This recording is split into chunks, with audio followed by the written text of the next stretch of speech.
2, go. The thing. Ted, Martin, and Sam Miller were good friends. They spent a Wait, lot... pause it. What's up, guys? ZX Redstone here. My sister and I are reading scary stories to each other. She's just started one herself, and then we are going to switch on and off. Then I'll read, then she'll read. So, continue. Ted, Martin, and Sam Miller were good friends. They spent a lot of time together. On this particular night, they were sitting on a fence near a post office talking about one thing and another. There was a field of turnips across the road. Suddenly they saw something crawl out of the field and stand up. It was something like a man, but it was in the dark. It was hard to tell for sure. Then it was gone, but soon it appeared again and walked halfway across the road, then turned around and went back to the field. Then it came out the third time and started towards them. By now, Ted and Sam were scared. They started running, but when they finally stopped, they decided they were being foolish. They weren't sure that they had scared them, so they decided to go back and get a better look. Pretty soon they saw it, and it was coming to meet them. It was wearing black pants, white shirt, and black suspenders. Sam said, "I'm going to try to touch it, and we'll know if it's real." He walked up to it and peered in its face. It had bright, protruding eyes sunk deep into its head. It looked like a skeleton. Ted took one look and screamed. Again and again, he and Sam ran, but this time the skeleton followed them. When they got to Ted's house, they stood up in the doorway and watched it. It stayed out in the road for a while, then it disappeared. The same year, Ted got sick and died. A year later, Ted got sick and died. Toward the end, Sam sat up with him every night. Then, the night Ted died, Sam said he looked just like the skeleton. Okay. That was the end of Kenzie's story. There's nothing that became spooky about it.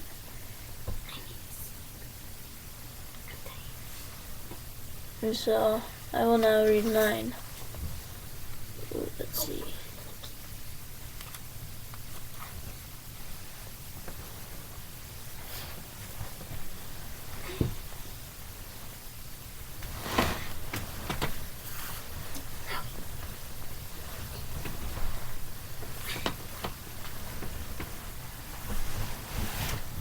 Ooh, my story's a very creepy one. Is it the one where the girl goes to church and her finger's cut off? No. Or her liver? It's called The White Wolf. The timber wolves around French Creek had gotten out of hand. There were so many wolves the farmers could not stop them from killing their cattle and sheep, so the state put a bounty on them. They would pay a hunter $10 for every wolf pelt he turned in. A butcher in town named Bill Williams thought that was pretty good money. He stopped working as a butcher and started killing wolves. He was pretty good at it. Every year he killed 500 of them. That came to more than $5,000. It was quite a bit of money in those days.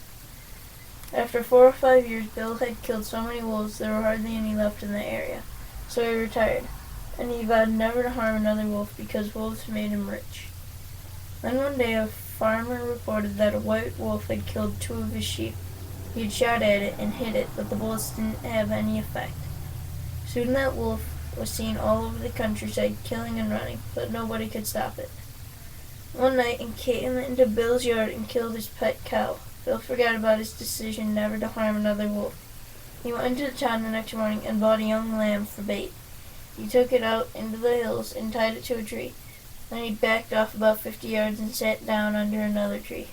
With his gun in his lap, he waited. When Bill didn't come back, his friends started looking for him.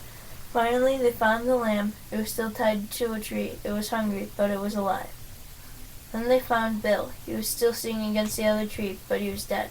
His throat had been torn open. There was no sign of a struggle. His gun hadn't been fired, and there was no tracks in the soil around him. As for the white wolf, it was never seen again. Or was it? French game. You can finish reading it. You're too tired? Okay, I'll read another one. It's 9:34. Should I read this one? That dumb stink bug. He likes that spider. Yeah. Jimmy, I don't know if you can see him, but he's by the spiders. Oh no, he's running from him now. He's like, oh, that guy's gonna eat me. He's not even a real Mr. Stink Bug. Leave me to sleep. The Haunted House. Oh, I love this story. One time, a preacher went to see if he could put a haunt to rest at a house in his settlement. The house had been haunted for about 10 years. People had tried to stay there all night, but they always would get scared out by the haunt. So this preacher took his Bible and went to the house. Went on in, built himself a good fire, and lit a lamp. Sat there reading the Bible. Then, just before midnight, he heard something start up in the cellar, walking back and forth. Back and forth. Then it sounded like somebody was trying to scream and got choked off. Then there was a lot of thrashing around and struggling, and finally everything got quiet. The old preacher took up his Bible again, but before he could start reading, he heard footsteps coming up the cellar stairs. He sat watching the door to the cellar, and the footsteps kept coming closer and closer. He saw the doorknob turn, and when the door began to open, he jumped up and hollered, "What do you want?" The door shut back easy-like, and there wasn't a sound. The preacher was trembling a little, but he finally opened the Bible and read a while. Then he got up and laid the book on the chair and went to mending the fire. Then the haunt started walking again, and step, step, step, up the cellar stairs. The old preacher sat watching the door, saw the knob turn and the door open. It looked like a young woman. He backed up and said, "Who are you? What do you want?" The haunt sort of swayed like she didn't know what to do. Then she just faded out. The old preacher waited, and when he didn't hear any more noises, he went over and shut the door. He was sweating and trembling all over, but he was a brave man, and he thought he'd be able to see it through. So he turned his chair to where he could watch, and he sat down and waited. It wasn't long before he heard the haunt start up again. Slowly, step, step, step, step. Closer and closer, step, step. And it was right at the door. The preacher stood up and held his Bible out before him. Then the knob turned slowly and the door opened wide. This time the preacher spoke quietly. He said, "In the name of the Father, the Son, and the Holy Ghost, who are you and what do you want?" The haunt came right across the room straight to him and took hold of his coat. It was a young woman about 20 years old. Her hair was torn and tangled, and the flesh was dropping off her face so he could see the bones and part of her teeth. She had no eyeballs, but there was a sort of blue light way back in her eye sockets, and she had no nose to her face. And then she started talking. It sounded like her voice was coming and going with the wind and blowing it. She told about how her lover had killed her for her money and buried her in the cellar. She said if the preacher would dig up her bones and bury them properly, she could rest. Then she told him to take the end joint of the little finger from her left hand and to lay it in the collection plate at the next church meeting, and he'd find out who had murdered her. And she said, if you come back here once more after that, you'll hear my voice at midnight, and I'll tell you where my money is hid, and you can give it to the church. The hunt sounded like she was tired, and she sunk down towards the floor and was gone. The preacher found her bones and buried them in the graveyard. The next Sunday, the preacher put the finger bone in the collection plate, and when a certain man happened to touch it, it stuck to his hand. The man jumped up and rubbed and scraped and tore at the bone, trying to get it off. Then he went to screaming like he was going crazy. Well, he confessed to the murder, and they took him on to jail. After the man was hung, the preacher went back to that house at midnight, and the hunt's voice told him to dig under the hearth rack. He did, and he found a big sack of money. And where that hunt had held onto his coat, the print of those bony fingers were burned right into the cloth. It never did come out.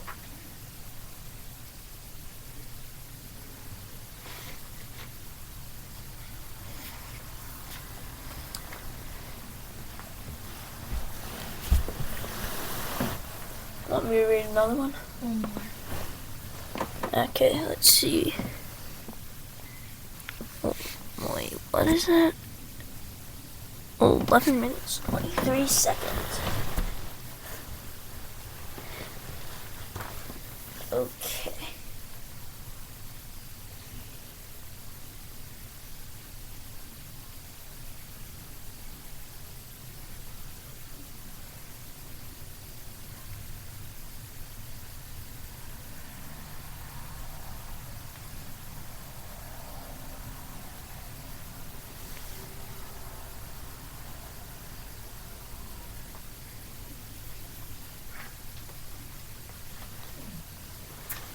The guests.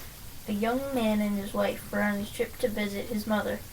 Usually they arrived in time for supper, but they had gotten a late start, and now it was getting dark, so they decided to look for a place to stay overnight and go on in the morning. Just off the road they saw a small house in the woods. Maybe they rent rooms, the wife said, so they stopped to ask. An elderly man and woman came to the door. They didn't rent rooms, they said, but they would be glad to have them stay overnight as their guests. They had plenty of room, and they would enjoy the company. The old woman made coffee and brought out some cake, and the four of them talked for a while. When the young couple were taken to their room, they again explained that they wanted to pay for this, but the old man said he would not accept any money. The young couple got up early the next morning before their host had awakened. On a table near the front door, they left an envelope with some money in it for the room. Then they went on to the next town. They stopped in a restaurant and had breakfast. When they told the owner where they had stayed, he was shocked. That can't be. That house burned to the ground, and the man and the woman who lived there died in the fire. The young couple could not believe it, so they went back to the house, only now there was no house. All they found was a burned-out shell. They stood staring at the ruins, trying to understand what had happened. Then the woman screamed. In the rubble was a badly burned table, like the one they had seen by the front door. On the table was the envelope they had left that morning.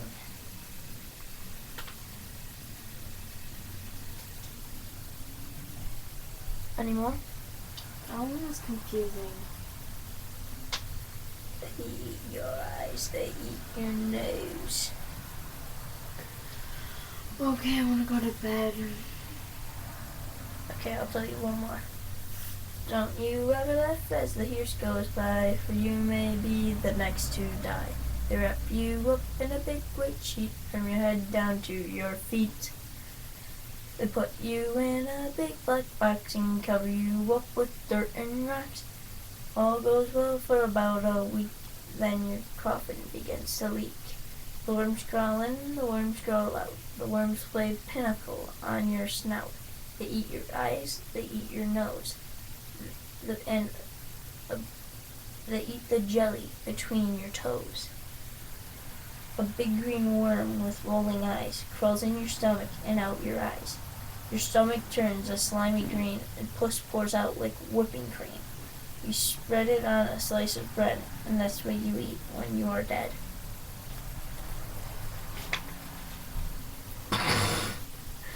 Ew. That's an actual song that you could play on an instrument or sing. Don't you ever laugh as the years goes by, for you may be the next to die. That's all it is.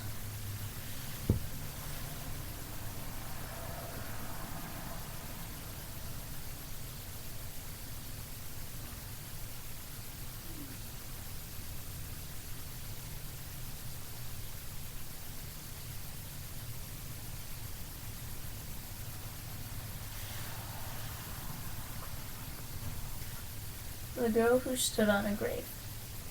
Some boys and girls were at a party one night. There was a graveyard down the street, and they were talking about how scary it was. Don't ever stand on a grave after dark, one of the boys said. The person inside will grab you. He'll pull you under. That's not true, one of the girls said. It's just a superstition. I'll give you $1 if you stand on a grave, said the boy. The grave doesn't scare me, said the girl. I'll do it right now. The boy handed her his knife.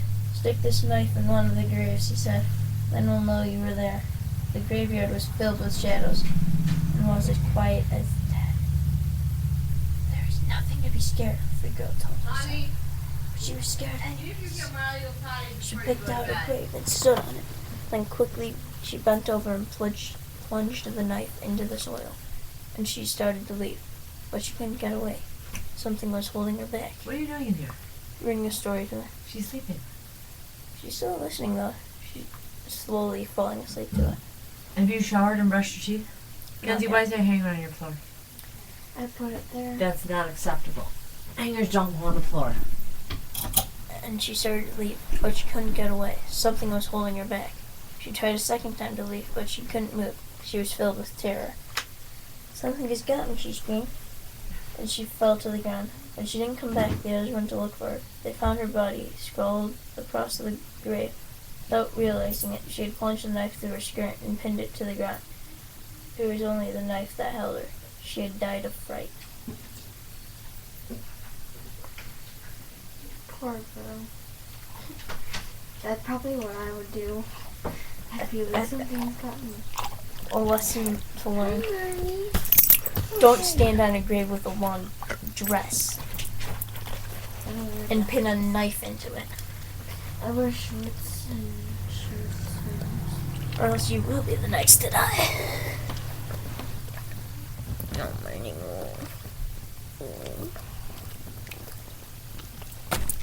Yeah.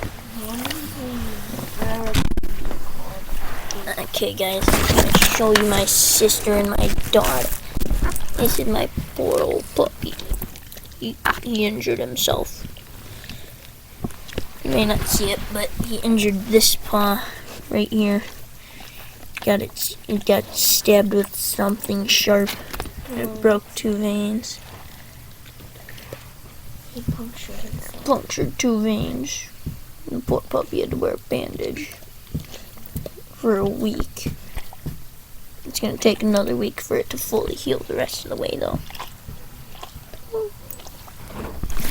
And this is my sister dangling off her bed, trying to sleep. Yummy monkey. Well, that's all, guys. This is the X Redstone signing out.